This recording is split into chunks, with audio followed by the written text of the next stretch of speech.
안녕하세요. 어느 여목사의 일상회고록 10번째 손길 이야기를 시작하겠습니다. 하나님의 사랑이 얼마나 세밀할 정도로 내 삶을 간섭하시는지 어제는 깊은 감사가 터져나오는 하루였다. 혼자 사는 나를 돌아보시고 사랑의 손길을 경험하도록 이끄심의 은혜, 감사함으로 기꺼이 나에게 손길을 베푸는 사랑. 손길을 경험한 나는 노곤한 몸을 이끌고 몸 안에 있는지 몸 밖에 있는지 집에 와서 잠깐 쓰러진 것이 몇 시간이 지났을까?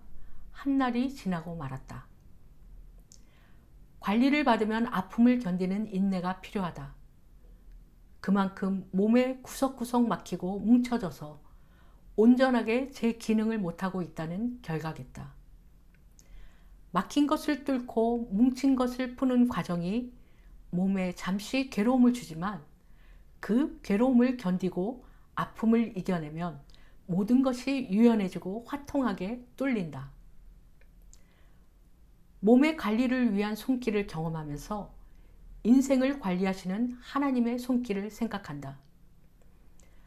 상황과 사람을 통하여 우리의 굳어지고 막힌 인생을 뚫고 유연성 있는 사람으로 성장시키기 위한 하나님의 손길과 간섭하심과 섭리에 대해서 모든 상황과 역사와 인생들이 창조주의 손과 통치 가운데 있음을 받아들이는 데까지 인생에서 유연성을 키우고 막힌 것을 뚫는 데는 수많은 통증과 아픔이 있다. 그 아픔은 견뎌야 하고 건드려진 부분이 아물고 회복되는 시간이 필요하다. 그렇게 해서 시간이 지나면 회복이 되고 온전해진다. 인생이 온전해지기까지 이런 손길은 반복적으로 일어난다. 하나님의 손길은 계속 우리의 삶을 쓰다듬으신다. 우리의 삶과 인생 그리고 모든 분야의 세계가 다 온전해지기까지 상황 속에서 자신을 드러내신다. 쓰다듬는 것은 쓰다듬는 자의 뜻을 따라서 행하신다. 인생의 문제를 발견하지만 그대로 놔두고 지나치고 간망하실 때도 있다. 그러다 그분의 뜻을 따라 문제는 건드려지고 아픔과 통증을 주시는 때에 견디고 기다리는 자에게 회복과 성장을 주신다. 우리가 연약하고 미련한 자들이라 이런 통증을 견디고 이겨내기가 참 힘이 든다. 고통의 비명이 질러지고 신음이 깊어지면 죽기를 바라며 허우적거린다. 그래서 인간이고 인생이다.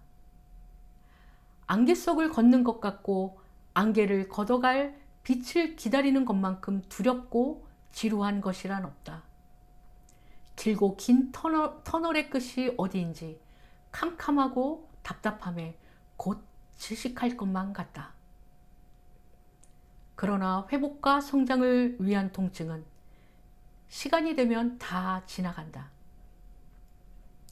안개는 거치고 길고 지루한 터널을 지나면 밝은 광명과 함께 큰 세계는 눈앞에 펼쳐질 것이다. 우리가 이 과정을 잘 견디고 이기면 성장한다. 우리가 겪는 고통이 모두 성장통임을 받아들이면 견디게 된다. 성장에 대한 기대감으로 고통을 즐기고 이왕이면 행복하기를 선택할 수 있다. 우리는 다 하나님의 쓰다듬으시는 인생 손길 가운데 있다. 문제가 있는 곳에 손길이 지나가면 아프고 견딜 수 없는 통증이 일어나지만 온전해지는 과정이라 생각하면 감사하다. 순간적인 감탄이 일어난다. 견디게 된다.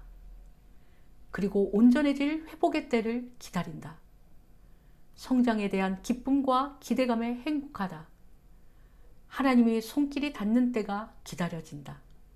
왜냐하면 나는 하나님의 손길 따라 온전해지고 풍부한 은혜로 예뻐지고 싶으니까.